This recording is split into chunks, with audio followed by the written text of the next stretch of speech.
Thanks for watching FILMBuFF. Really, honestly, it's fucking great. How's it going, guys? It's Sam. Alright, man, I'm back for Attack on Titan, episode 6, season 3, episode 6. This time I'm gonna do one episode. It's something new I'm trying. If I do multiple episodes, it just takes much longer to get them all out. So I'm trying this new thing, just one episode of any show I'm checking out. And this is just so I can get them out faster and be more active on YouTube, right? Instead of having no activity for, you know, close to a month. Huge thank you to all the amazing patrons, as always. You know, thank you for sticking around. Thank you for the support. I really do appreciate it. And a reminder to anyone else, if you would like full-length reactions to Attack on Titan, check out my Patreon page. And for the next anime, I'm gonna have full-length and early access. And that seems to be Death Note. You know, Full Metal Alchemist is in second, but it's a huge drop-off, you know. Death Note has quite the lead, so that's probably going to be the next anime. I'm excited for that. I'm really excited for that because, you know, I've heard amazing things for years. Alright, let's check it out.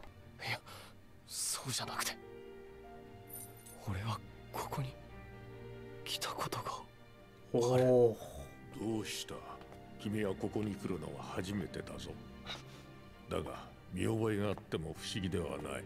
こうすれば彼は思い出すかもしれない。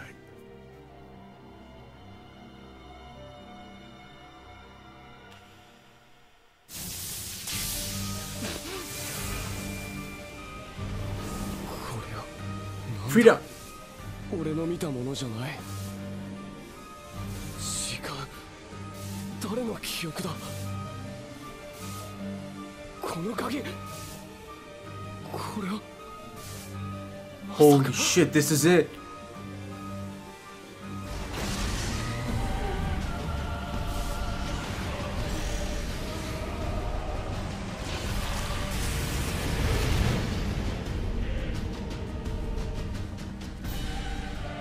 Shit, there it is, man.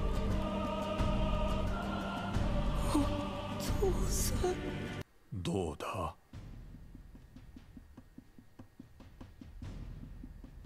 思い出したか父親の罪を。す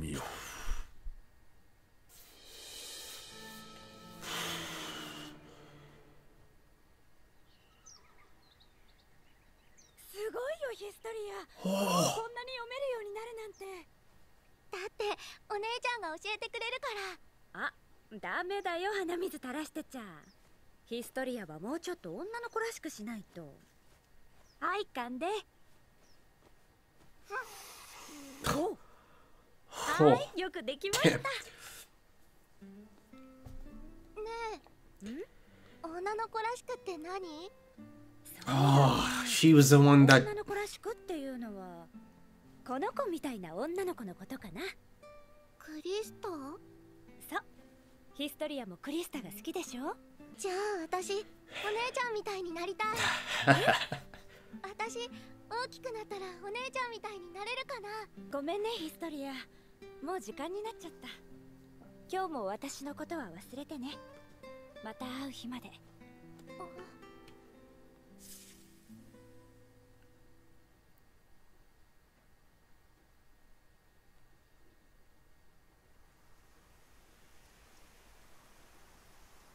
あれ？ Oh.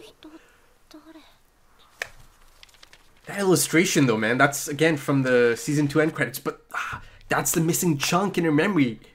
私は一人じゃなかった。私にはあのお姉さんがいた。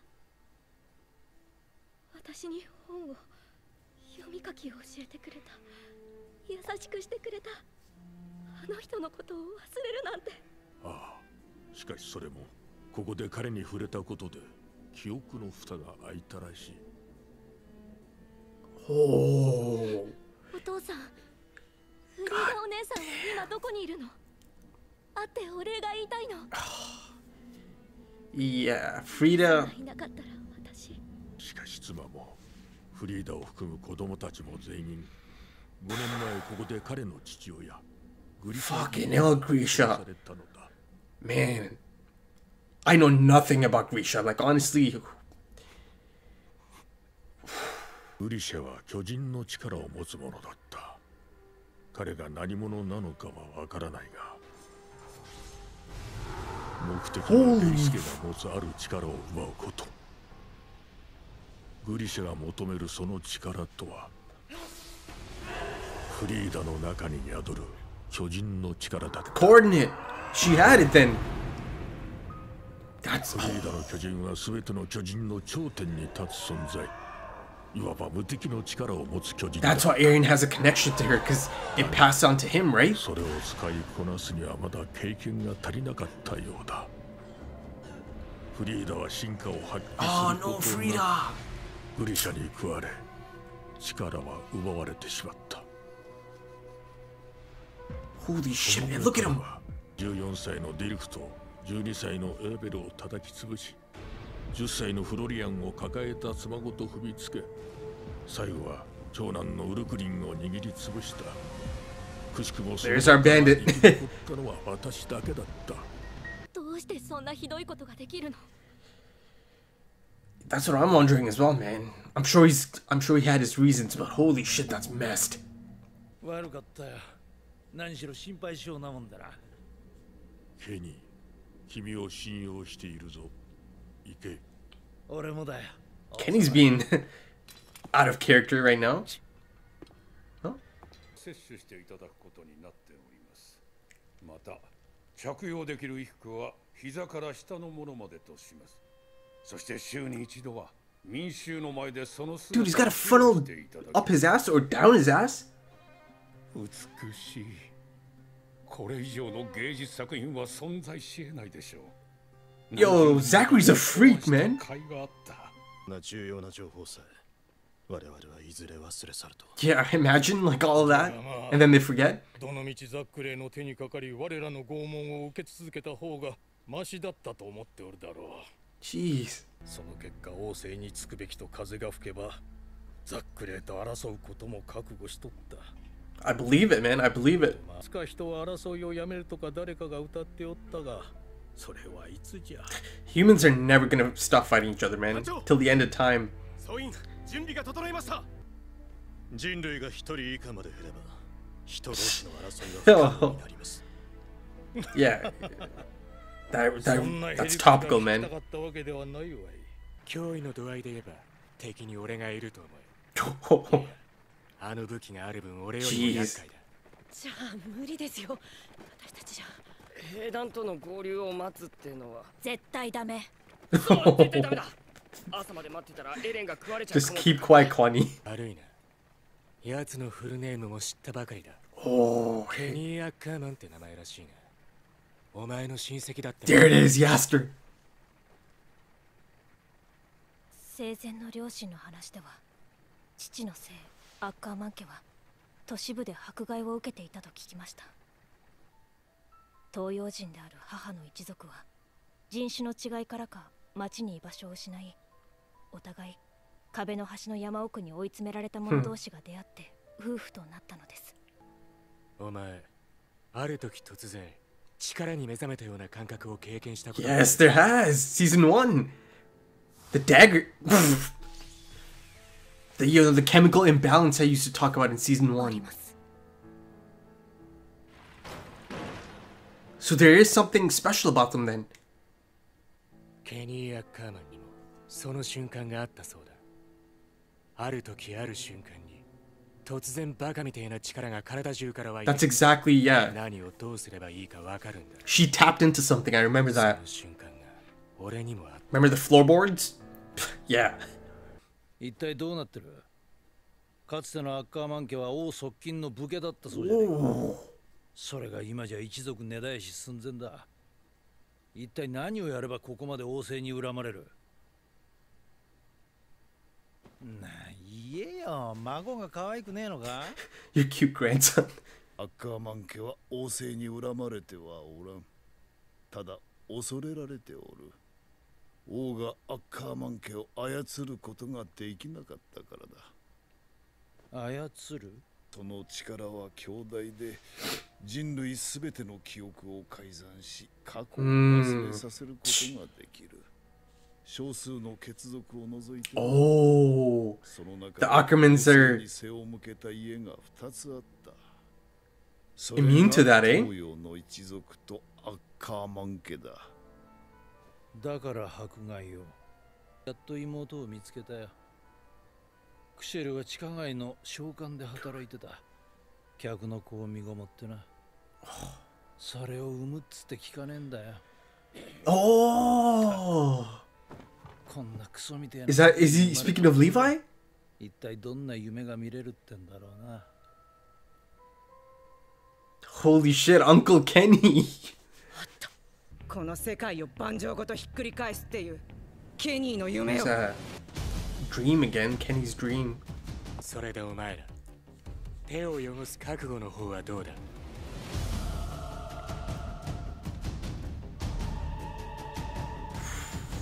Come on, boys. 良さそうだな。 Damn, man, look at Aaron's back. Dude's ripped.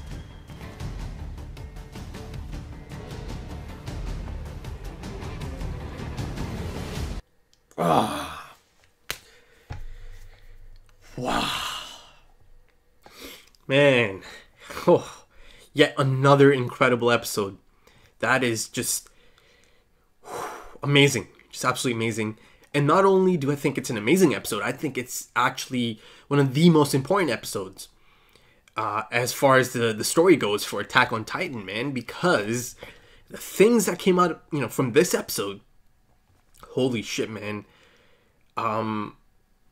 You know, it answered things that have been building up for some time now. You know, some of those things can be tracked back to like season 1, man, early season 1. There's a lot of juicy exposition in this one, man. And if you know me, you know, I love details. I just eat that shit up, man. I just, you know, anytime there's like background information or flashbacks or anything that kind of fills the holes, anything that helps you connect the dots, anything that can help you speculate further, yeah, I love that. And it all sets up nicely, man, for the next episode.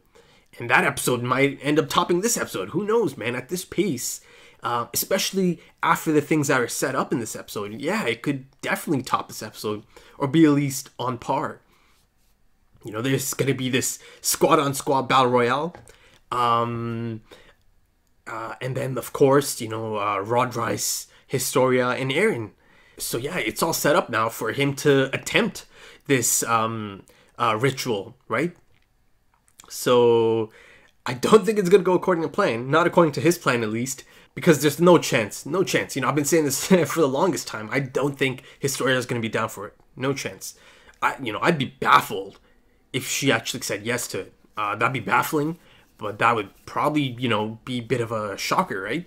But yeah, again, I don't think she's going to be down for it. But let's see how it plays out. You know, that being said, in the beginning of the episode, Historia is kind of buying it up, isn't she? You know, as expected.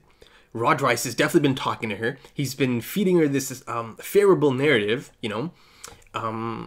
And she, you know, she's telling Eren, she's trying to convince Eren that he's not the enemy, you know. It's all a misunderstanding. He's not the enemy. He's actually an ally of humanity. He has been in the past and he's going to continue to do so in the future. Or he's going to continue to be an ally in the future. So she is kind of, you know, she is kind of drinking the Kool-Aid. She is kind of buying it up. And then it turns into perhaps the most insane cold open of the entire series, man. Some of the most important information, you know, of this story is showcased in this memory recall or flashback. It's a flashback in the form of a memory recall, a memory that was released, triggered, unlocked. I'll get into that in a bit, you know. But yeah, and you know, and these are not his memories, these are Grisha's memories. So he's experiencing everything from his perspective, everything that led up to that moment. The big question is finally answered. I get official confirmation. Yes, he had Grisha. He had Grisha. That's how he got the Titan shifting abilities, and that's how he got the coordinate or the scream. There's two names for it, right? Now, like I said before, it's all from Grisha's perspective, man. So that's incredibly fucked up, you know, because not only is he seeing it, you know, he's kind of reliving that memory, right, as Grisha. So he's probably feeling the sorrow, the you know, the fear of his father in that moment, you know. And you know, back in season 2, episode 10, in my post-episode discussion, I spoke of the possibility of him ever finding out, and the ramifications of that. He's got to be traumatized at this point, man, because, man, he has to live with this for the rest of his life, knowing this. Like, you know, it's not something you could just forget. Okay, so for now, let's stay on the memories and how it was possible in the first place. Because not only did Eren have these, you know, memories of Grisha released or unlocked, you know, Historia also had a profound emotional memory released or unlocked. And that was Freida. She was a missing piece, right? That was a missing piece. The inconsistencies from her flashback in episode 3. It turns out it was Freida this whole time. She's the one who showed her all these things, you know? So she was always there for her. And all of this happened because they touched Eren. And that's because he is the current holder of Scream, or the coordinate. It appears that they're, you know, calling it Scream for the most part. But I think there is a reason. There's two names for it. I'll get into that in a bit. But yeah, you know, it's because he has a connection to the past holders, right? And one of them being Freida.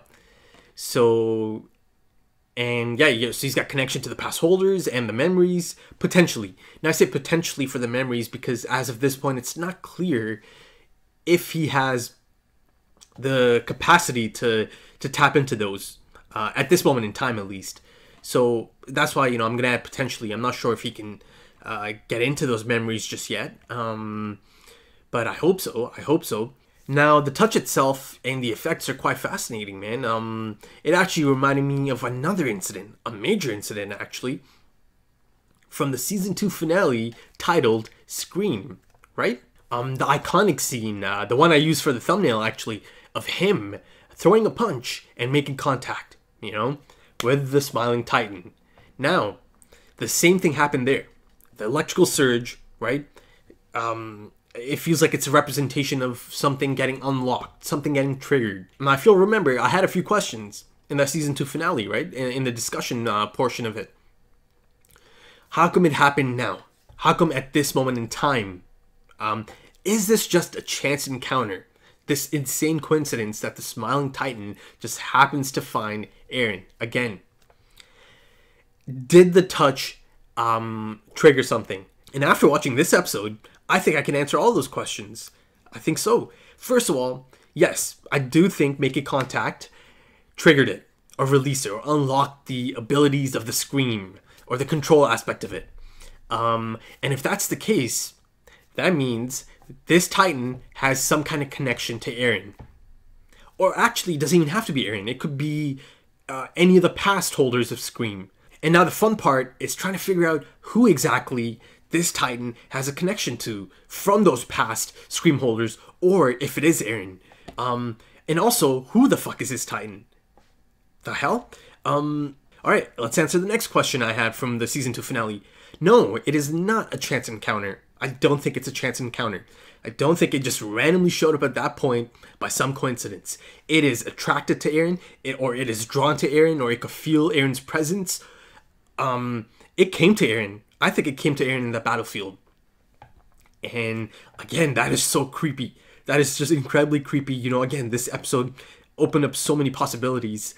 You know, in terms of connections, you know, through these Scream holders, and, you know, the effects of touching people that are connected through this ability. See, now the new question is this Titan a mindless Titan? Because now all of a sudden things aren't as this, you know, seemed back then. You know, even in episode 1, it showed up at Eren's house.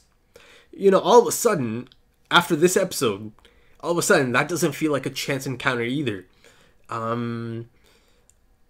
It was, you know, again, like I spoke of Eren's dreams from episode 1. It was in Eren's dream. But holy shit, man. All of a sudden, now I care so much more about the Smiling Titan. who the hell is the Smiling Titan, man?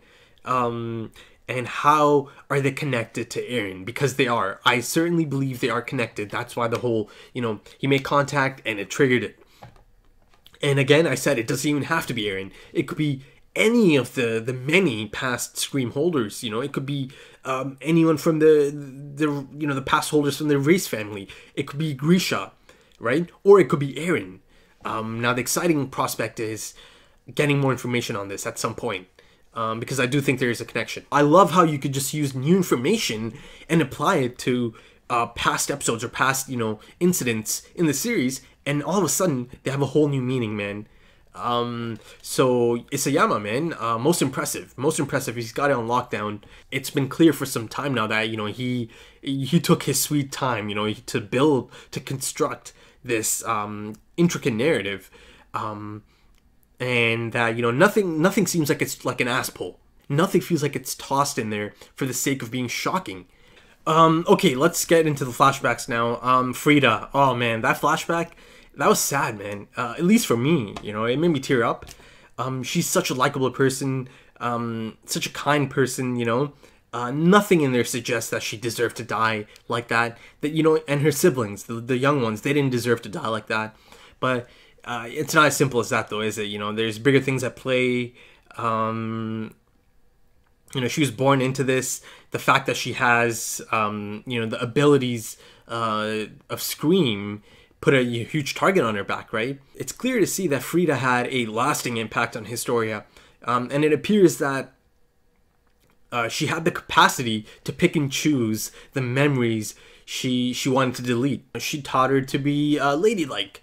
To be like Krista from the book. The same Krista from the season 2 end credits. The same Krista I believe to be the first person to make contact. First contact. So it seems to be someone important in the Titan human history.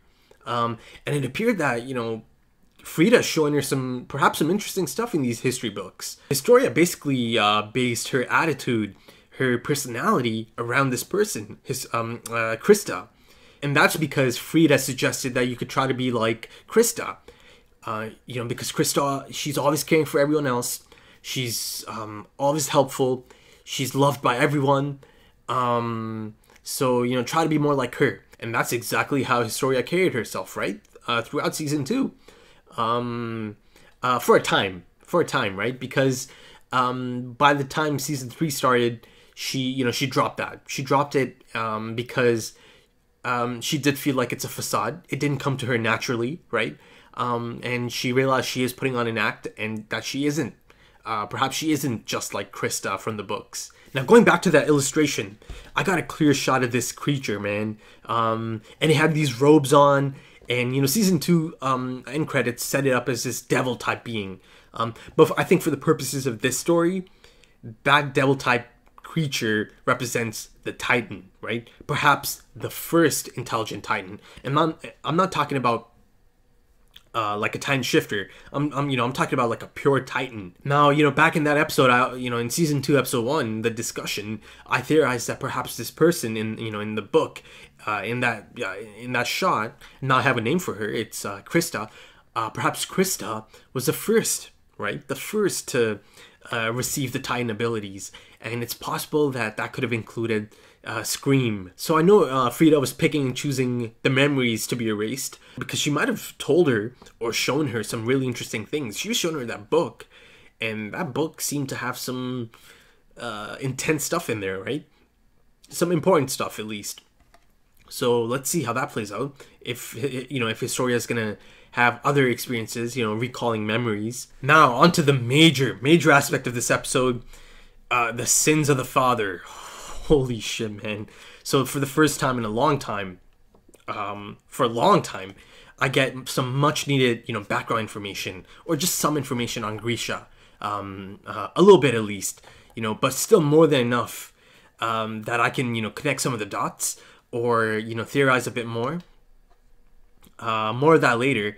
But, before I actually, try to dissect, attempt to dissect this flashback, it is important to note that this is from Rod's perspective, right?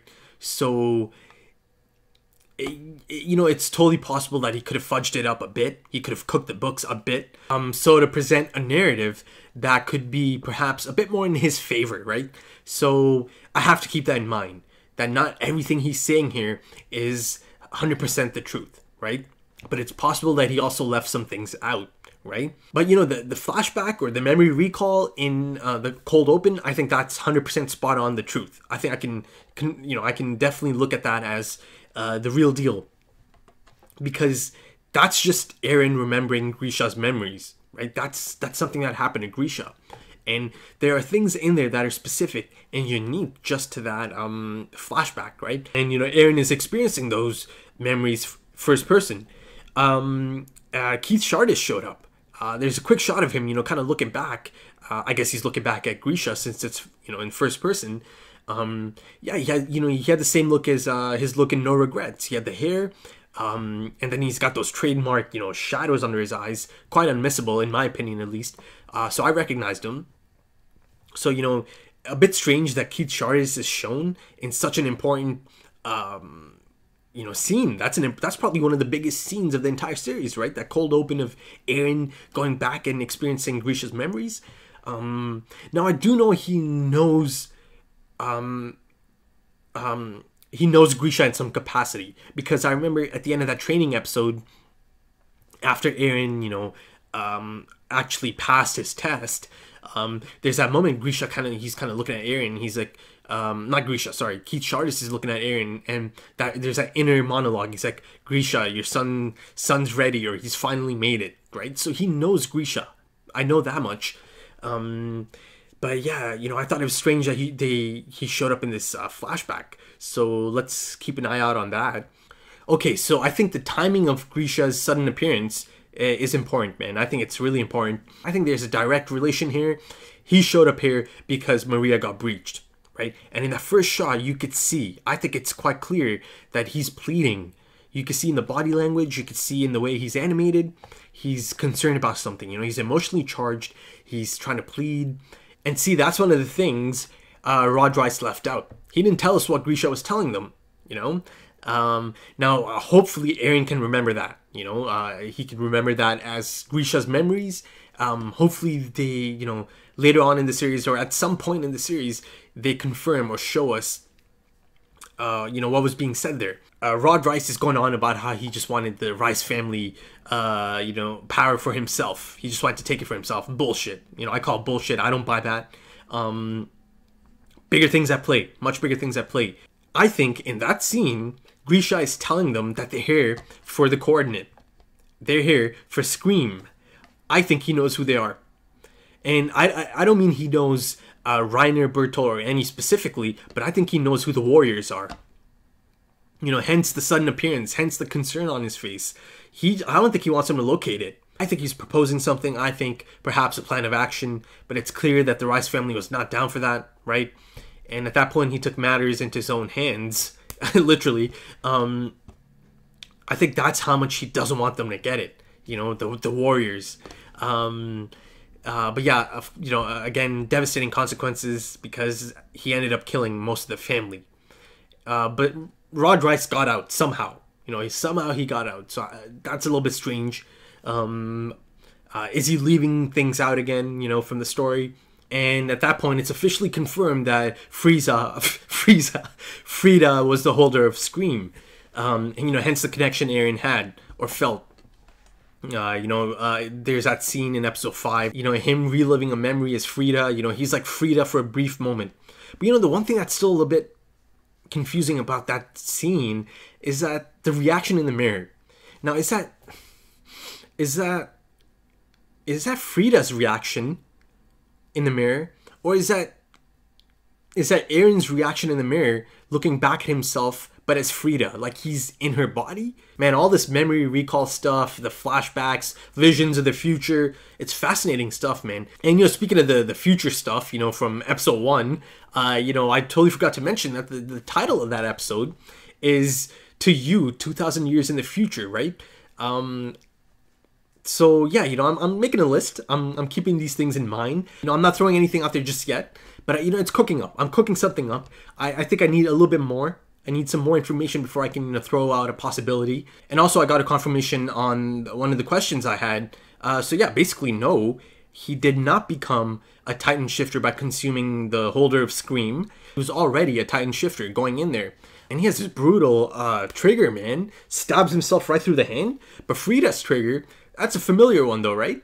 It's the same one Eren uses. So, you know, is it possible that somehow, subconsciously, he just knew? He just knew that's how it's done, you know? The whole thing about their memories will show you how to use it. Also the eye colors, quite noticeable, right? Grisha had green ones, you know, these bright green ones, just like Eren Titan had at some points. And Freida had purple ones. And actually, after consuming Freida, Grisha's Titan also had purple eyes. Now, before I go any further, let's talk about Grisha's Titan form. It's scary, man. It's actually quite scary, his Titan form. He's savage in that form. Now, I think he resembled the Beast Titan. I think there's some resemblance to the Beast Titan, and there's no chance I'm the only one who's thought of this, or thought that there's resemblance to the Beast Titan. You know, he's got that hairy, shaggy look about him. Of course, it's not as hairy as the Beast Titan, but I think it's subtle enough. I think there's resemblance there, you know. He's got the pointy ears, just like the Beast Titan, though Eren also had the pointy ears. And, you know, in that shot they show, the first time they show him as his Titan form, and, you know, the Rice family's at the bottom of the frame, I felt that his limbs are quite long, man. Much too long for his body. That's another reason I felt like he has some resemblance to the Beast Titan. But let's go a step further. Let's go back to the Season 2 finale, the final shot of the season. You know, the big moment. They show us the Shifter standing on top of the Beast Titan, right? It's this blonde, bearded man. But the one thing that really stood out, remember, as you'll remember from my discussion, the one thing that really stood out to me are the glasses. I said those remind me of Grisha's glasses. And they highlighted them, man. I think it was quite clear that they're trying to make you notice the glasses. So I think it's just too much to be just a coincidence that, you know, his Titan kind of resembles the Beast Titan a little bit. You know, it's subtle, but I think there is resemblance. And that, you know, he has glasses that remind you of Grisha's glasses. And actually, you know, I think they actually even showed a shot of Grisha kind of like at one point in the series. I think it was like early on in season 1. He's on the shit. I don't know. I can't remember, but like, he looks up and there's that same glare on those glasses. You know, the one I saw from the blonde guy in the season 2 finale. I think that's the connection I was making. That, you know, it really reminded me of Grisha's glasses. Now I'm not saying that they got their glasses from the same place, but I am saying that perhaps this is kind of like a hint. You know, perhaps this is there for us to be, you know, picked up. And my earlier theory that Grisha potentially knows who the warriors are, I think that supplements my next theory. So for the first time, I'm going to take a shot at the identity of the Beast Titan. I think he's related to Grisha. I think that's his brother. I think that's Grisha's brother, but he's from the same place as Reiner, Annie, Bertolt. So if I'm on the right track and that's the case, they got separated at some point. But, you know, I'm gonna stick to that theory from now on, that this is someone related to Grisha, and I'm saying it's his brother. Listen, man, Grisha is an elusive dude, man. You know, up until this point, I knew next to nothing about him. So I think it's possible. I think anything's actually possible as far as it goes for Grisha, right? Because there's just not enough information about him out there. So I think it is possible. I think I could be on the right track. So, let's go back to that flashback. Freida tries to put up a fight, but her inexperience kind of, you know, is her downfall at this point. And, you know, she gets beaten by a savage, you know, Grisha Titan. And he takes it. He takes a coordinate. He's got it at this point. See, now the next part, that's the part that has me questioning Grisha. Now, I'm not happy that he killed Freida, but, you know, at least I have some explanation for that. He was trying to get Scream from her. But this next part, you know, he decides to kill the kids, the young kids, and his wife. So I don't know about that, man. I don't know about that. Rod Rice did say that Grisha meant to eradicate the Rice family. It's possible. But I don't think it's possible for the reason Rod is trying to present. I think it might be something else altogether, because I'm not gonna believe that he killed him out of hate or for any petty reasons like that. I think there might be a bigger picture. Maybe he wanted to make sure that Scream never falls back into their hands, making sure every last one of them dies and doesn't come back for it and tries to get revenge. And that's, Rod Rice is trying to do that at this moment. He's trying to get it back into the Rice family or the bloodline. I don't know, man. I'm trying to justify his actions because they're disturbing actions at that point. But I don't know, man. It's tough to say at this point. I need more information. But see, the interesting thing is that he knew all about them. He knew all about the Rice family. And that they have this immense power in the form of Scream. He knew exactly where to go. He showed up at the underground chapel unannounced. Took him by surprise. So like I was trying to say during the episode, but then I kind of, held back. I didn't want to speak over anything. This goes back, man. This goes... like he's had intel on them for some time, clearly. He knows all about them, man. Secretive stuff that most people don't know, but he has intel on them. So yeah, man, Grisha gets more and more interesting by the episode. Yeah. And I do think, before I kind of, sign off on this part of the episode, I do think he knows who the warriors are. That's why he's pleading, and telling them that they're coming for this, for the coordinate, for the Scream. And I do think he's related to the Beast Titan, or the Shifter in the Beast Titan, and that's his brother. Alright, man, let's move on to another family, the Ackermann clan. So, it turns out that indeed, there is something special about them, something really special about them. And I finally got an explanation for that really baffling scene early on in season 1. I believe it was like the episode after Eren died. The flashback scene of Mikasa, young Mikasa, getting her first kill, making her first kill, but because something, something triggered, she tapped into some inner strength, absurd amount of inner strength, so much so that she broke through the floorboards. She like crunched into the knife, the handle. Yeah, so yeah, I finally have an explanation for that. And this is something that has happened for both Kenny and Levi as well. And I think the interesting thing is that I might have actually seen the manifestation of this inner strength at one point, like I physically saw it. I think it was episode 22. I think episode 22, as Levi and Mikasa chase after the female Titan. At one point, his eyes, they go a different color, man, and he starts performing at like a superhuman level. He does that spin thing, and like, holy shit, he was again, it felt like he's tapped into something. And that's, essentially that's what it feels like. It allows him to have like superhuman strength, man. Oh, I think I saw that another time as well, actually. No regrets. That freak out, after he found out that his friends are dead. I think his eyes had that possessed thing about them again. So maybe he's tapping into that inner strength again. So how I used to say that, they both, Mikasa and Levi, they're, so amazing, they're gifted, almost as if it's part of their DNA. It appears that's literally part of their DNA to have this inner strength.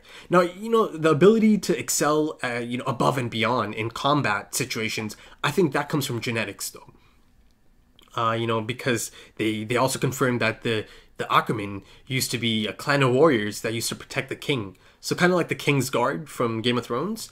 So I think that's more of like a genetic thing, that they can excel at combat like that. So I don't think it comes all down to them having this almost superhuman inner strength that they can tap into. So the next question is, what makes them special? What makes the Ackermann clan special? And what's the source of this inner strength? But I do think there is more to it, because they are special in another manner. Grandpa Ackermann mentioned that the Rice family cannot control the Ackermann. Now, the implication being that perhaps they are immune to the effects of the Scream and, its ability to alter human memories. Unless he meant they're just too powerful to control because of their combat prowess or that inner strength, right? Maybe that's the reason they just kind of over time kind of started to fear the Ackermann for that reason. I think I might be overthinking this. I think Gramps is saying that they are immune to the effects of Scream, the memory altering effects of Scream, because he says something about another group of people. He said the Oriental clan could not be controlled either, and I think that's because the Oriental clan isn't from here, right? They migrated, so so that control, that the memory altering business, that ability, I guess it doesn't have an effect on them. So Mikasa is one of a kind, man. She is a special person. Protect her at all costs, man. Though she doesn't need any protection. But I also found out Kenny's relation to Levi. That's Uncle Kenny, man. So that's kind of crazy. And speaking of Kenny, I enjoy him, man. I do, to be honest. I love the fact that I can't quite define him. It's not just like a clear-cut good guy, bad guy classification. And I like that. I love that. There's certainly a sense of moral ambiguity there, right? And I certainly don't think he's loyal to Rod Rice. He's out there calling him king and stuff, but I think that's just like an act. He certainly doesn't strike me as the type of person who's going to serve under him, especially after, showing me that flashback of him finding out that they hunted down and persecuted the Ackermann clan, right? The royal family, that is. So, I don't think there's any chance that he's loyal to him. They even allude to that. There's a subtle moment, but they allude to that, that he might be playing him. At that point, Levi isn't even born yet, right? So that's got to be at least over 30 years ago. So he's known about it for some time now, man. That lady from Kenny's squad, she gave quite the pep talk, right? And then she also brought up the dream, Kenny's dream, something they really believe in, apparently. She said it has the potential to turn the tables on this world. So I'm excited, man. I'm excited to see how this plays out. I'm excited to see more of Kenny. And this plan of his, this dream of his. That being said, his nephew's coming, man. Levi is coming. And he's bringing the rest of the Levi squad, right? So, and this time around, he expects all of them to get their hands dirty.